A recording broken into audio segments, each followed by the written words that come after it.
Pinapala pa kami natin 10,000. So, welcome to hydroponics. Ang i-discuss po natin yung basic lang ng hydroponics. So, start tayo sa explain basic of hydroponics, different method of hydroponics, materials used in hydroponic growth process, maintenance of hydroponics, saka yung mga advantages po ng ating hydroponics o yung paggamit natin ng hydroponics.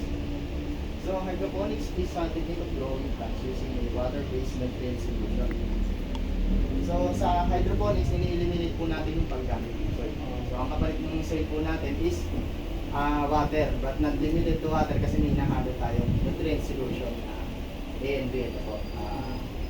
Ano lang to, basically, ano siya, NPK, nitrogen, phosphorus, at potassium na may kasamang macro at micronutrients. So, the terms comes from Greek word, hydro means water and ponus word. So, translation essentially means water working. Yung salitang hydro daw po, ang ibig sabihin sa Greek word ay water, then yung ponus is water working. So, yung water na yung bahala mag-work para mag-grow or mag-process yung ating hydroponic plants or yung crops na itatanim natin sa ating hydroponic system. So, sa hydroponics natin, meron tayong iba't ibang klase ng setup. So, may marami pang setup ng hydroponics. May sample lang po tayo na apat. Unang-una na nga dito yung ating NFT na tinatawag o yung nutrient film technique natin. So, sa nutrient film technique, gumagamit lang tayo. Kung nakikita nyo, meron tayong reservoir, meron tayong pipe, meron tayong pump.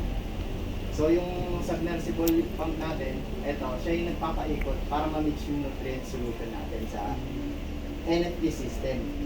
So, yung pipe natin may water inlet, yung dadaanan ng tubig na may nutrient solution, then lalabas siya dun sa ating drain, pabalik naman dun sa reservoir.